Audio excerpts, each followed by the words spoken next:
انشاءاللہ العزیز میں گارنٹی سے کہتا ہوں 7 سمندر پار بھی اثر ہوگا. ہر مشکل کے حل کے لیے کمال اس میں اعظم ہے. انشاءاللہ میں گارنٹی سے کہتا ہوں جس دن آپ پڑھتے جائیں گے دل کو سکون ملے گا. جب دل کو سکون مل جائے سمجھ لیں ہمارا کام ہو گیا ہے. اگر آپ اس کو آپ شادی کے لیے کرنا چاہتے ہیں انشاءاللہ انتہا درجہ مجرب پائیں. الحمدللہ رب العالمین والصلاة والسلام علی سید الانبیاء والمرسلین اما بعد فاعوذ باللہ من الشیطان الرجیم بسم اللہ الرحمن الرحیم اہدنا الصراط المستقیم صدق اللہ مولانا العظیم. روحانی پاورفل وظائف میں سے آج ایک اہم سبق دوستوں کی نظر کرنا ہے جو کہ محبت کا ایک خاص اسم اعظم کا وظیفہ ہے جس سے کہا جاتا ہے کہ محبت کا اسم اعظم. اور یہ وہ اسم اعظم ہے کہ اس کو جس نے بھی کیا ہے الحمدللہ اس نے اپنی مراد پوری لی ہے. دوستو بات یہ ہے کہ جائز مقصد کے لیے کریں, ناجائز کے لیے بالکل نہ کریں اور نہ ہی ناجائز کے لیے کوئی وظیفے کیے جاتے ہیں. جائز مقصد کے لیے ہمیشہ وظائف ہوتے ہیں, ناجائز کے لیے وظائف نہیں ہوتے, جائز مقصد کے لیے وظائف ہوتے ہیں.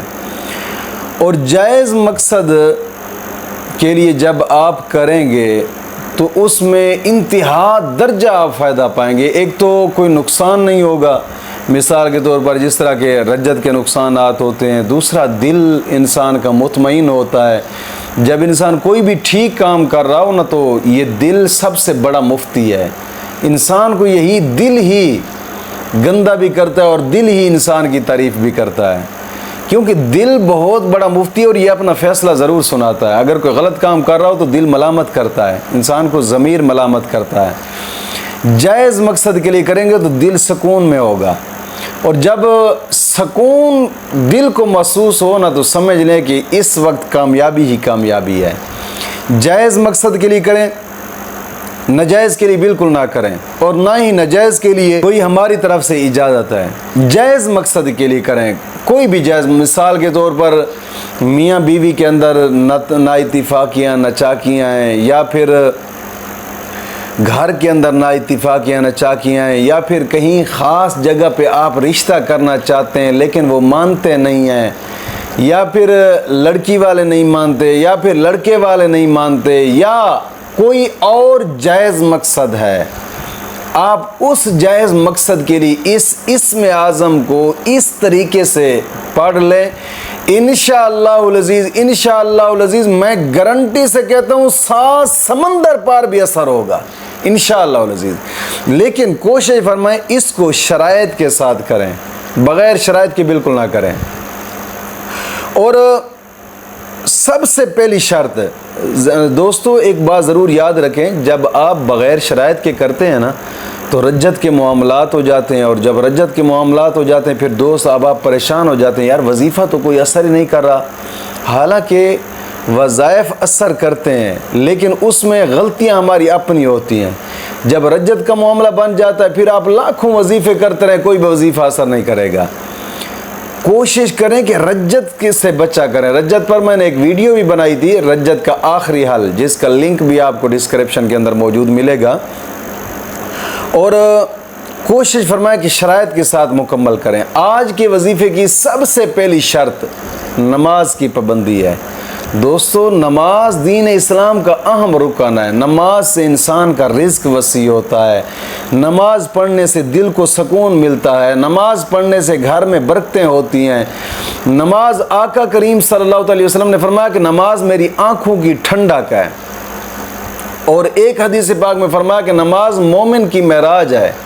دوستو کوشش فرمائیں نماز کی پابندی لازمی کریں, اور ہر نماز کے بعد 11 مرتبہ کلمہ طیبہ اور 11 مرتبہ درود پاک, یہ اشد ضروری ہے. کوشش فرمایا کریں. نماز کے بڑے فائدے, نماز جہنم سے انسان کو بچاتی ہے. اندازہ کریں کہ نماز دین اسلام کے اندر وہ اہم رکن ہے جو ہر مقصد میں کامیابی کی طرف نماز لے جاتی ہے. اس لیے تو اذان کے اندر بھی آتا ہے نا, حی علی الفلاح, آ جاؤ کامیابی کی طرف. معلوم ہوتا ہے نماز کامیابی کا راستہ ہے۔ کوشش فرمائیں، نماز جہنم، دوستو جہنم ہم ویسے سنتے رہتے یار جہنم ہے، یہ ہے وہ ہے، لیکن دل کے کانوں سے کبھی اس کو سنا نہیں ہے، اس پر عمل نہیں کیا، اس کا تصور دل میں نہیں کیا کہ یار جہنم کتنی بری چیز ہے۔ اور حدیث پاک میں آتا ہے، آقا کریم صلی اللہ علیہ وسلم نے فرمایا کہ ایک مرتبہ میرے پاس جبریل آئے، آ کر عرض کرتے ہیں یا رسول اللہ صلی اللہ علیہ وسلم، میں نے جہنم میں چھلانگ لگائی، مجھے اللہ رب العزت نے حکم فرمایا کہ جہنم میں چھلانگ لگاؤ۔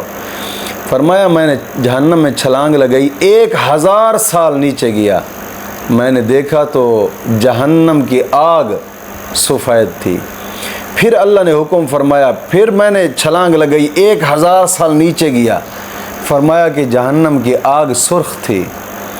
پھر اللہ نے حکم فرمایا کہ اور چھلانگ لگاؤ، میں نے تیسری چھلانگ لگائی، 1000 سال نیچے گیا، دیکھا تو جہنم کی آگ بالکل کالی تھی، کالی سیاہ تھی، اور آج بھی جہنم کی آگ سیاہ ہے۔ جبریل عرض کرتے ہیں یا رسول اللہ وہ بہت ہی ڈراکلی جگہ ہے، میں نے آج تاریخ تک ایسی ڈرونی جگہ نہیں دیکھی۔ آقا کریم صلی اللہ علیہ وسلم نے جہنم سے پناہ مانگی اور اپنی امت کے لیے بھی دعا فرمائی۔ دوستو جہنم دنیا کی جو آگ ہے نا، یہ لکڑیوں سے جلتی ہے، مگر جو دوزخ کی آگ ہے وہ اتنی سخت ہے، اتنی سخت ہے کہ اس کا جو ایندھن ہے وہ آدمی اور پتھر ہوں گے۔ آقا کریم صلی اللہ علیہ وسلم نے فرمایا کہ دنیا کی آگ یہ 70 جزو میں سے ایک جز ہے جہنم کی آگ کا، 70 جزو میں سے ایک جز ہے جہنم کی آگ۔ اب اندازہ کریں کہ یہ مشکات شریف کی حدیث مبارکہ ہے کہ یہ جو دنیا کی آگ ہے، ہم اس میں ہاتھ ڈالتے ہاتھ جل جاتا ہے، کپڑا ڈالیں کپڑا جل جاتا ہے، اور جلتا ایسے کہ انسان کو سکون نہیں ملتا۔ حالانکہ یہ کوئی عارضی آگ ہے، ہمیشہ کے لیے یہ آگ نہیں ہے، اور جو ہمیشہ کے لیے جس آگ میں جہنمیوں میں جلنا ہے، جس آگ کا ہمیں کہا گیا ہے کہ اگر تم نیکی کے کام نہیں کرو گے تو اس آگ میں جلو گے، دوستو اس کا ذرا اندازہ کرو ذہن کے اندر کہ وہ آگ کتنی سخت ہے کہ ایک آگ کو 1000 سال تک بھڑکایا گیا۔ یہ بھی حدیث مبارکہ ہے کہ آقا کریم صلی اللہ علیہ وسلم نے فرمایا کہ اس آگ کو 1000 سال تک بھڑکایا گیا، یہاں تک کہ وہ آگ سرخ ہو گئی۔ پھر اس آگ کو 1000 سال تک بھڑکایا گیا، یہاں تک کہ وہ آگ سفید ہو گئی۔ پھر 1000 سال تک بھڑکایا گیا، یہاں تک کہ وہ آگ سیاہ ہو گئی، اور اب بھی وہ آگ جہنم کی آگ سیاہ ہے۔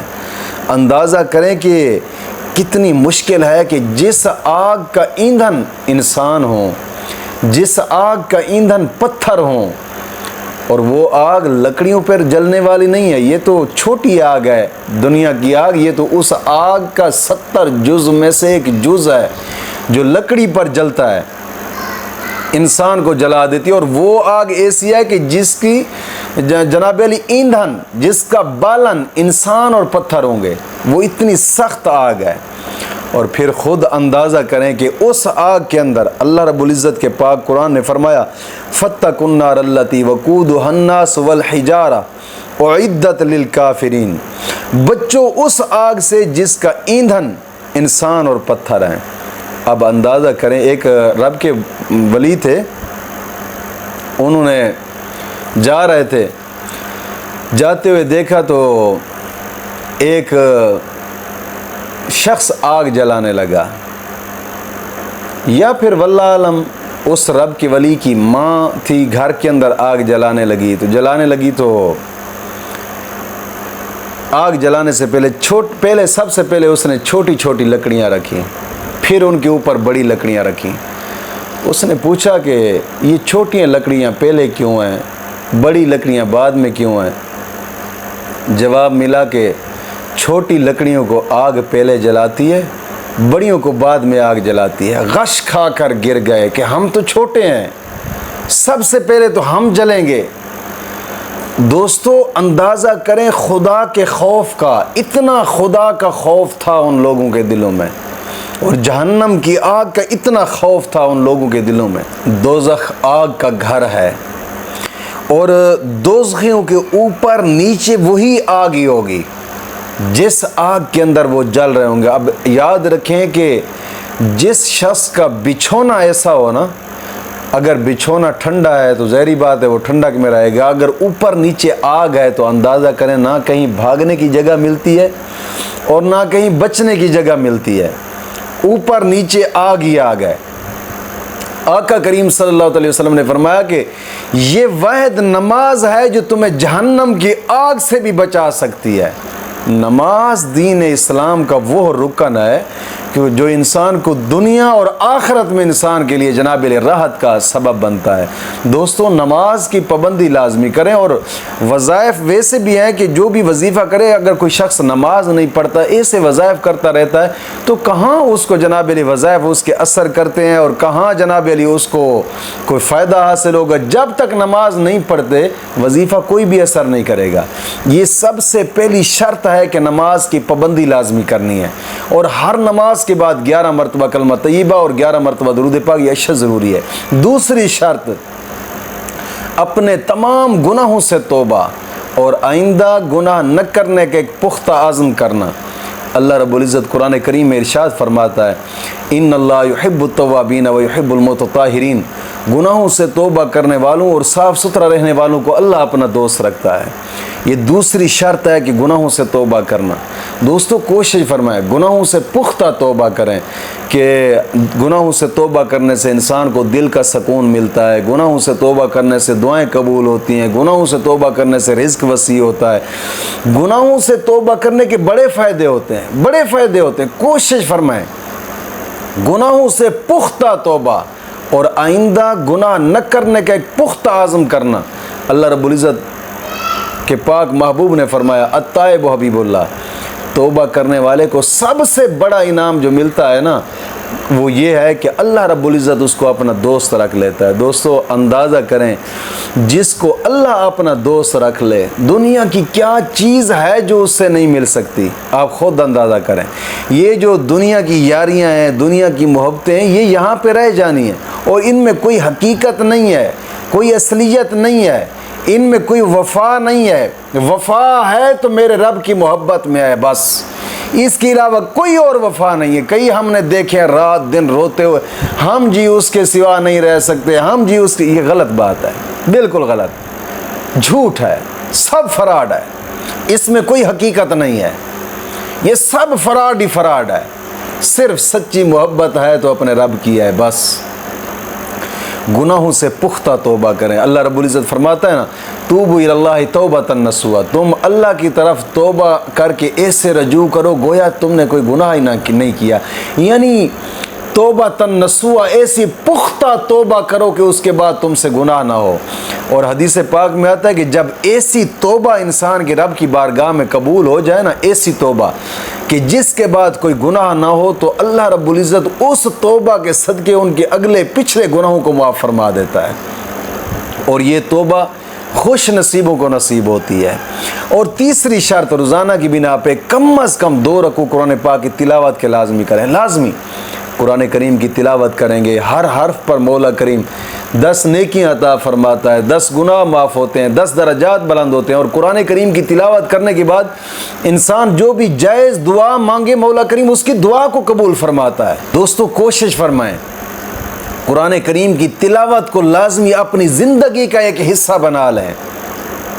جو صبح صبح اٹھ کر قرآن کریم کی تلاوت کرتے ہیں نا، تو آقا کریم صلی اللہ علیہ وسلم کا فرمان ہے ان کے لیے، حضور نے فرمایا کہ جو صبح صبح اٹھ کر قرآن کریم کی تلاوت کرتا ہے مولا کریم سارا دن اس کا اچھا کر دیتا ہے، اور ان کی دل کی جائز اور نیک حاجتیں مولا کریم پوری فرما دیتا ہے۔ صبح صبح اٹھ کر قرآن کریم کی تلاوت کرنا۔ اور چوتھی شرط تھوڑا بہت صدقہ لازمی کر لیا کریں۔ اس صدقہ اگرچہ 5 روپے کیوں نہ ہو، 1 روپیہ کیوں نہ ہو، اللہ کے راستے پہ خرچ ضرور کیا کریں۔ دوستو جو لوگ اللہ کے ساتھ جناب علی تجارت کرتے ہیں نا، تجارت یہی ہے اللہ کے ساتھ کہ اللہ کے راستے پہ خرچ کر دینا۔ غریبوں پر خرچ کر دینا، مسکینوں پر خرچ کر دینا، یا اللہ کے راستے پہ خرچ کر دینا، کہیں مسجد تعمیر ہو رہی اس پہ خرچ کر دینا، یا جناب علی حدیث پاک میں تھا جس نے مسجد کے تعمیراتی کام میں آدھی اینٹ خرچ کی مولا کریم اس کا بھی محل جنت میں بنا دیتا ہے۔ آپ خود اندازہ کریں کہ کتنا آسان اور سستا سودا ہے۔ آدھی اینٹ خرچ کریں تو مولا کریم جنت میں محل بنا دیتا ہے، کوئی مشکل نہیں ہے۔ ویسے بھی حدیث پاک میں صدقہ ترد البلا، صدقہ مصیبتوں کو ٹالتا ہے، مشکلات دور ہوتی ہیں۔ کوشش فرمائیں ان شرائط پر عمل کر کے آپ اس وظیفے کو کریں، انشاءاللہ میں گارنٹی سے کہتا ہوں تیسرے دن آپ اس کا نتیجہ دیکھیں گے۔ یہ انتہا درجہ مجرب ترین یہ وظیفہ ہے الحمدللہ۔ ایک مرتبہ کر کے دیکھیں، کمال اثر پائیں گے اس کا۔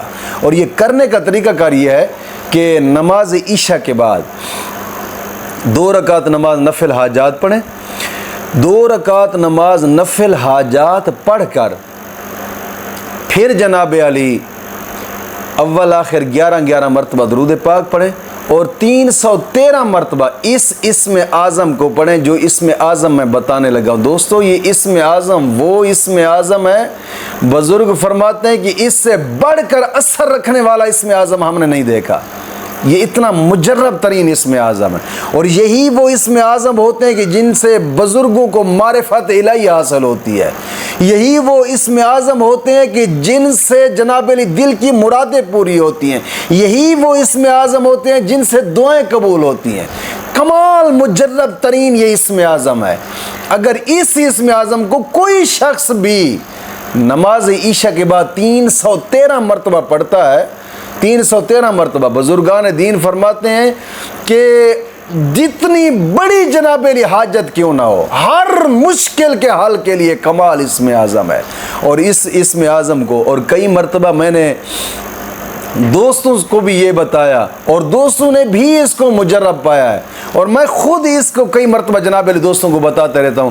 اگر یار شادی کے لیے آپ کرنا چاہتے ہیں، یا پسند کی شادی کے لیے آپ کرنا چاہتے ہیں، یا کوئی مانتا نہیں ہے، یا لڑکی والے نہیں مانتے، یا رشتہ ہوتا نہیں ہے، آپ اس اسم اعظم کو 3 دن کر کے دیکھیں، انشاءاللہ میں گارنٹی سے کہتا ہوں جس دن آپ پڑھتے جائیں گے دل کو سکون ملے گا۔ جب دل کو سکون مل جائے سمجھ لیں ہمارا کام ہو گیا ہے۔ یہ ایک ایسا مجرب ترین اسم اعظم ہے، اور یہ اسم اعظم نماز عشاء کے بعد 2 رکعت نماز نفل پڑھیں حاجات، پھر اس کے بعد اول آخر 11 مرتبہ درود پاک، اور 313 مرتبہ اس اسم اعظم کو پڑھنا ہے۔ وہ اسم اعظم کیا ہے؟ یا ودودو، یا ودودو، کوئی مشکل نہیں ہے۔ 313 مرتبہ پڑھ کر آپ سکون سے لیٹ جائیں، اور اس اسم اعظم کو 3 دن 5 دن یا 7 دن تک لگاتار کریں، انشاءاللہ العزیز، انشاءاللہ العزیز کامیابی حاصل۔ اگر آپ اس کو آپ شادی کے لیے کرنا چاہتے ہیں، انشاءاللہ انتہا درجہ مجرب پائیں گے۔ اگر محبت کے معاملات میں آپ اس کو استعمال کرنا چاہتے ہیں تو پھر بھی انشاءاللہ انتہا درجہ مجرب پائیں گے اس کو، انشاءاللہ العزیز۔ مولا کریم دین متین کی سمجھ عطا فرمائے۔